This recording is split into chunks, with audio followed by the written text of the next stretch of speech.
Salut tout le monde, merci de nous rejoindre, vous êtes bien sur Endemix. Ce soir, c'est Emmanuelle Hérial, présidente de l'Association des musées et établissements patrimoniaux qui nous fera l'honneur de sa présence. Avec elle, nous reviendrons sur son parcours et surtout, nous regarderons de plus près les différentes actions et missions mises en œuvre par son association. Encore une fois, c'est un immense plaisir de vous retrouver ce soir.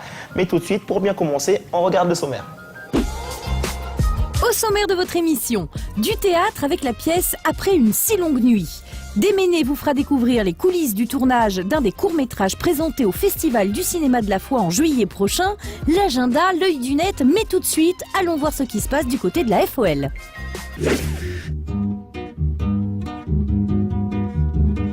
La FOL accueille Le Fol Écran, une programmation cinématographique offerte au public calédonien chaque deuxième vendredi de chaque mois jusqu'au mois d'octobre. On s'est rapproché de l'association Anoro Amboro dans le Nord qui présente tous les ans un festival, le Festival du cinéma des peuples à Pointe-d'Imier, qui est vraiment un bel événement d'envergure internationale. Et nous, on avait envie d'être cette vitrine-là dans le sud, de ce beau moment qui se passe dans le Nord, un grand moment de cinéma avec des réalisateurs présents, etc. Tout le monde n'a pas la chance de pouvoir monter sur cette période-là, donc c'est au mois d'octobre, tous les ans. Donc voilà, pour que les moins chanceux, ceux qui ne peuvent pas assister aux projections dans le Nord, puissent avoir un peu un aperçu de ce qui est montré, de ce cinéma d'ailleurs, de cette ouverture un peu sur le monde du film documentaire, puissent en profiter. Ça se passe dans nos locaux de la FOL, notre annexe de la Vallée des Colons, puisque c'est là maintenant que nous avons nos bureaux, mais également que nous y faisons la plupart de nos actions. Donc les projections se font un peu dans le même esprit que ce qu'on peut vivre quand on va au festival Anoro Amboro à Pointe-d'Imier, c'est-à-dire qu'on est en extérieur, mais à l'abri d'un préau. Donc c'est sur un écran, un grand écran, dans des conditions cinématographiques, mais en extérieur. Il y a des nattes qui sont placées, exactement comme quand on va en tribu assister aux projections à Pointe-d'Imier. Des nattes, il y a également des chaises et des fauteuils pour ceux qui aiment le confort un peu plus classique. Le parti pris est celui de montrer tous les films primés. Donc ça permet aussi au public de prendre un peu conscience de ce qui retient l'attention des professionnels, puisqu'en règle générale, les jurys, les présidents en tout cas de jury sont souvent des gens du métier, pas accompagnés des fois de néophytes, mais de gens qui ont une culture cinématographique, toujours une programmation qui est assez éclectique, mais un peu à l'image de ce qui se passe aussi au festival, où on a des films de partout, sur plein de sujets, sur tous les continents. C'est vraiment permettre de voir des films documentaires de grande qualité, qui sont sélectionnés dans plein de festivals internationaux, dont le festival international que nous avons chez nous au pays, et qui se déroule tous les ans à Pointe-d'Imier. Ne manquez pas ce vendredi 13 mai à 18h30 le court-métrage The Length, suivi du long-métrage Baladna Al-Raeb à 18h30, entrée libre et gratuite. Bonjour Emmanuelle. Bonjour. Alors vous êtes présidente de l'AMEP, l'Association des musées et établissements patrimoniaux, et je crois savoir que votre formation est partagée entre le territoire et la métropole. C'est vrai, je suis partie pendant 6 ans en métropole pour faire mes études et j'ai commencé ma vie professionnelle aussi là-bas avant de revenir en 2012 en Nouvelle-Calédonie. Alors là-bas, j'ai lu que vous avez travaillé pour le ministère de l'Outre-mer. Oui, c'est vrai, c'était une belle période. En 2011, j'ai été stagiaire pour l'année des Outre-mer. En fait, j'étais chargée de coordonner tous les projets qui venaient de tous les territoires et départements d'Outre-mer pour cette année en 2011. Et puis ensuite, j'ai été embauchée pour coordonner le Salon du Livre de Paris en 2012. Et à votre retour, vous êtes chargée de mission au sein de l'association Témoignages d'un passé. Oui, à partir de 2013, j'ai été recrutée par l'association. Mon rôle principal était d'accompagner l'accomplissement du projet du musée du Bagne à Nouville. Et puis, en attendant son ouverture, je participe avec l'association à tous les autres projets qui ont lieu sur les autres sites gérés par l'association, donc la Maison Cellière et la Villa-Musée de Païta. La Nouvelle-Calédonie et l'histoire, c'est un patrimoine important à mettre en valeur. Ah oui, il y a énormément de choses. Et il y a tout aussi bien les grands passages, les gros moments de l'histoire. Et puis il y a aussi tous ces petits faits insolites, inédits, toutes ces rencontres qu'on peut avoir avec les personnes. Et voilà, c'est mon travail de les mettre en valeur. C'est ce qui vous plaît dans l'histoire ? Ah oui, j'aime beaucoup les rencontres avec les personnes et puis faire un peu ce travail d'enquêteur, de se confronter des différents documents d'archives. et puis d'arriver à découvrir des aspects de l'histoire et ensuite de les valoriser. On peut dire que vous avez toujours baigné dans ce milieu ou vous avez connu d'autres horizons avant? Oui, j'ai toujours été quand même très axée sur la culture et l'histoire, donc ça vient depuis que je suis petite, oui. Emmanuel, est-ce que vous aimez le théâtre? Oui. Ben, ça tombe bien, nos équipes sont parties à la rencontre de Laurent Natrella. Il nous parle de sa pièce « Après une si longue nuit ». Je renverse un Pékin avec son cahier. Le Théâtre de Lille est partenaire cette année d'une création qui verra le jour en Nouvelle-Calédonie avant de s'envoler vers la métropole après une si longue nuit et mise en scène par Laurent Natrella, sociétaire de la Comédie Française. C'est l'histoire de 4 jeunes adultes qui se retrouvent dans une salle d'attente d'un hôpital au chevet de leur mère adoptive qui est en train de mourir. Et ces 4 jeunes adultes sont en fait 4 orphelins issus de 4 grands conflits du XXe siècle. Et la pièce va nous raconter un petit peu comment ils se retrouvent d'abord dans cette salle d'attente. Et il va y avoir un aller-retour entre leur enfance et l'âge adulte.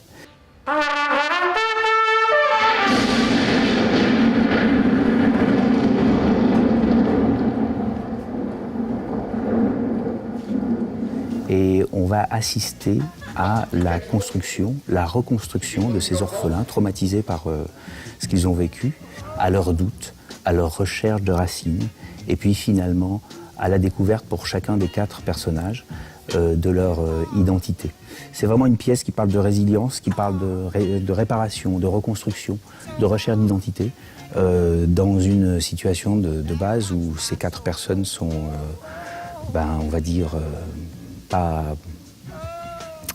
très protégées par la vie, puisque un est né à Bagdad, sous les bombes, pendant la guerre. Un autre est né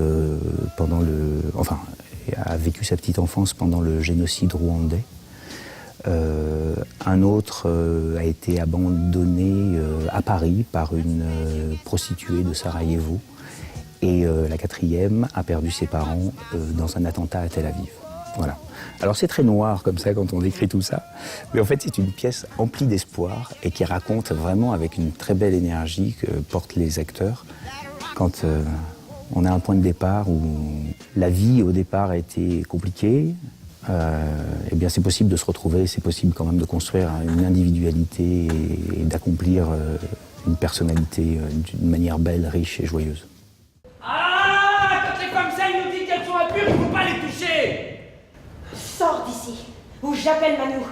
Mais t'as plus besoin de Manou maintenant. T'es grande, on va bientôt te marier. Dans ton pays de sauvages, ton mari des filles à 10 ans, pas dans le mien. Mais dans le camp, tu reçois des enfants qui ont que des cailloux pour se défendre. C'est au nom de ton Dieu qui viennent massacrer les miens avec leur ceinture de bombes. Elle va être créée ici, on a répété au théâtre de Sèvres dernièrement, en banlieue parisienne, et on est très heureux de venir la créer ici. On a encore en plus quelques jours de travail, de répétition pour pouvoir affiner, ajuster les choses. On est vraiment très bien aidé par toute l'équipe qui nous a accueillis ici. Et c'est bien aussi d'être à distance, dans un contexte un peu différent pour nous tous, et d'être très très concentré sur le travail et sur la pièce qu'on a à faire. On découvre les paysages qui sont hallucinants, et puis dès qu'on se retrouve dans le théâtre, on est extrêmement concentré pour travailler, et c'est très efficace. C'est vraiment un plaisir, vraiment un grand plaisir. Besoin urgent de prendre l'air. Venez assister aux représentations les 12, 13 et 14 mai au Théâtre de Lille. Mais tout de suite, voici ce qui fait le buzz sur la toile.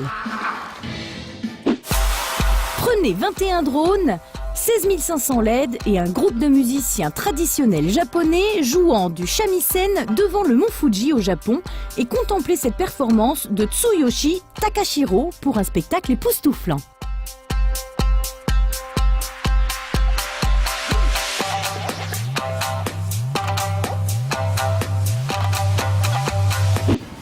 Le célèbre navigateur Internet lance son application et vous permet de peindre en 3 dimensions grâce à la réalité virtuelle, une création sans limite.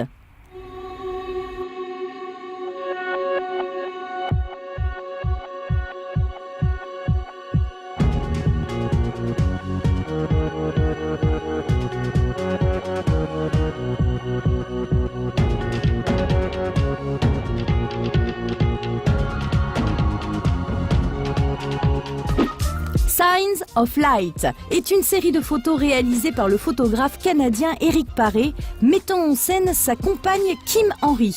En utilisant la technique du light painting, voici quelques clichés envoûtants et poétiques.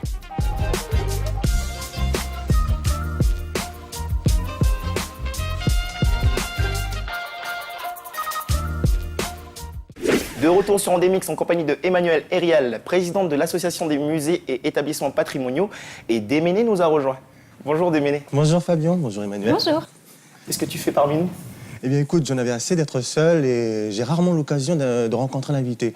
Alors j'ai sauté sur l'occasion, j'espère que ça vous dérange pas. Moi ça ne me dérange pas. Emmanuel, quand et comment est née l'association? Alors l'association est née en 2007. C'était les principaux musées et établissements de Nouvelle-Calédonie qui se sont regroupés et les professionnels de la culture ont eu ce désir de créer une association pour créer un espace d'échange où on puisse raconter un peu nos difficultés au quotidien et pouvoir trouver des interlocuteurs pour trouver des solutions. Alors quelles sont les missions et différents objectifs que vous vous fixez? Alors l'association a pour mission de fédérer les professionnels de la culture, quelle que soit leur région d'appartenance. Et le deuxième objectif, c'est d'aider ces associations ou ces musées à participer à des formations.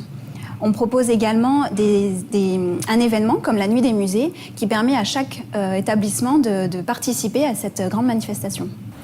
Alors juste pour avoir un ordre d'idée, vous gérez combien d'établissements entre les musées Alors on ne gère pas, on rassemble plutôt à peu près 25 professionnels de la culture. On a des personnes qui travaillent dans les musées ou dans les associations et on a aussi des personnes indépendantes avec lesquelles on travaille au quotidien.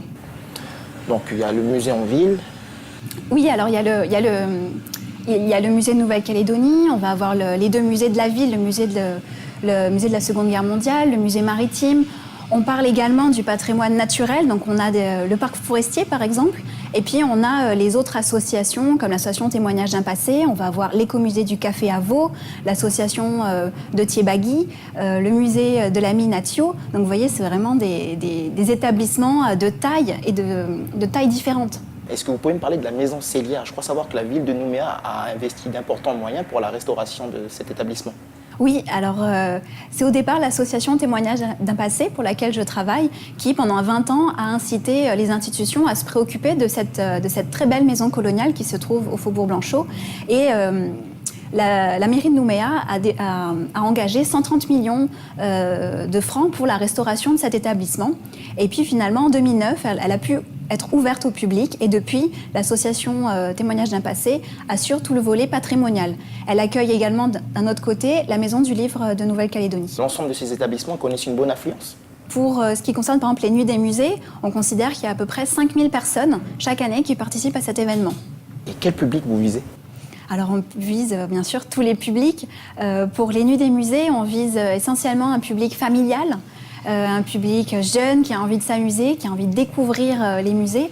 Et puis on a bien sûr nos habitués qui profitent de ces occasions pour découvrir sous un autre aspect les collections de nos établissements. Alors Déméné, qu'est-ce que tu nous as concocté cette semaine? Alors cette semaine, je suis allé sur le tournage d'un court-métrage. Emmanuel, est-ce que vous avez déjà assisté au tournage d'un film? J'ai même participé au tournage d'un film quand j'étais au lycée. Vous avez quel rôle? Je jouais le rôle d'une jeune fille qui milite pour la sauvegarde de l'environnement. Eh bien, en parlant de tournage, je suis allé pour vous au tournage de la dernière création d'Olivier Grèce intitulée « Je ne pleurerai plus » qui concourra au Festival de la Foi. C'est parti. Et ça fait pas trop bêter. Est-ce que tu peux... Bonjour. Bonjour. Qu'est-ce que tu fais ici? Je sais pas. Non, on est en train de faire un court-métrage. Et je joue dedans. C'est le rôle de la meilleure amie du personnage principal. Est-ce que tu es un peu stressé? Non, ça va. Ça va aller? Ça va parce qu'on est dans une bonne ambiance et voilà, on s'amuse, c'est le principal. Bonjour monsieur. Bonjour. Alors quel est votre rôle ici? Moi je suis script. C'est quoi script? C'est un rôle normalement féminin sur les tournages, qui est en gros la secrétaire du film, et savoir si on fait pas trop de bêtises, pas de faux raccords. C'est toujours regarder entre les prises si rien n'a bougé, si le texte est le même, si c'est la bonne jambe qui est sur l'endroit, etc., etc. Donc moi mon rôle c'est d'apporter des ambiances plus ou moins réalistes. C'est-à-dire que là on peut tourner dans un endroit sombre Bon, si on est censé être en plein jour, ben voilà, je vais faire venir un petit rayon de soleil. J'amène des ambiances, je conçois la lumière. Je mets ton t-shirt. Ouais, merci. Allez, on fait bien le silence, s'il vous plaît, le moteur est demandé, merci. Bonjour. Bonjour. Alors, quel est ton rôle ici sur le plateau de tournage? Je suis l'assistante d'Olivier, le réalisateur. Je suis censée, enfin je suis même pas je suis censée, c'est je connais en fait tout ce qu'Olivier a dans la tête puisque je le pratique depuis 1 mois et demi. Donc c'est à chaque fois qu'il y a une question, je suis censée pouvoir y répondre, quoi. Donc ça évite aussi aux gens d'aller voir directement Olivier et que lui puisse se concentrer uniquement sur ses comédiens, le jeu des comédiens et son scénario. Action. Ah ouais, on peut partir de là-bas. Alors vous êtes le réalisateur de ce petit court-métrage. Quel est votre rôle ici sur le plateau? Bon, en premier lieu, c'est d'avoir écrit le film, et puis après, c'est d'essayer que ce que j'ai écrit se retransmette sur l'image, quoi. Et dans quel cadre, en fait, est-ce que ce court-métrage a été réalisé? Bon, c'est un court-métrage qui devrait passer au Festival de la Foi cette année, et puis après, s'il est réussi, j'espère qu'il ira au-delà de la Calédonie, peut-être dans d'autres festivals. Est-ce que ça a été dur pour vous de le mettre en place, ce tournage? Oui, ici en Calédonie, c'est toujours difficile de monter des projets de court-métrage parce que c'est sûr que la fiction a du mal à trouver des financements. Donc c'est vrai que pour rassembler le budget du film, j'ai mis à peu près 2 ans. Et puis après, j'ai voulu réécrire un peu l'histoire du court-métrage. Donc au final, ouais, ça fait 3 ans que j'ai cette idée et que je veux le réaliser. Merci beaucoup. Merci à vous. Et bon courage pour la suite. Merci. Action. Aujourd'hui, c'est en partie grâce à ce festival qu'un grand nombre d'acteurs du secteur de l'audiovisuel travaillent. Emmanuel, qu'est-ce qui nous attend cette année? À partir de vendredi jusqu'au 28 mai, l'association propose les Nuits des musées. Donc 10 structures sur tout le territoire vont proposer diverses attractions pour découvrir les structures patrimoniales. Emmanuel, si vous aviez quelque chose à changer ou à améliorer, qu'est-ce que ça serait? Alors, plein de choses. J'aimerais bien sûr davantage de moyens pour pouvoir proposer toujours plus d'animations pour le public et pour attirer toujours plus de public chez nous. Emmanuel, grâce à vous, on sait ce qui se passe dans tous les musées de la Nouvelle-Calédonie, mais pour le reste, regardons l'agenda. Venez découvrir les peintures de Caroline de Groiselle, le France 2, un voilier pour rêver, c'est au musée maritime et c'est du 12 au 18 mai. Vous avez encore jusqu'au 31 mai pour assister à l'exposition d'art mêlée En mai, fais ce qu'il te plaît, c'est à la galerie Laver l'image. Toujours en exposition, venez admirer les dessins à l'encre de Chine d'Anne-Laure Lagabrielle, c'est au Nakamal 21 et vous avez encore jusqu'au 31 mai. Emmanuel, merci d'avoir répondu à notre invitation. Et merci à vous. On vous souhaite surtout bon courage et bonne continuation pour la suite. Merci, j'espère te voir. Il n'y a pas de souci, on passera. Démilé, merci à toi aussi d'avoir été avec nous aujourd'hui. Je suppose qu'on sera encore ensemble la semaine prochaine. Sûrement, je serai toujours ici à la même place. Eh ben, c'est super. Quant à nous, on se retrouve la semaine prochaine, même jour, même heure, dans Endemix. De retour sur Endemix en compagnie de Emmanuel Hérial, présidente de l'association des musées et établissements patrimoniaux. Et Démilé nous a rejoint. Oui, effectivement, t'as fourché sur l'association. Je suis désolé.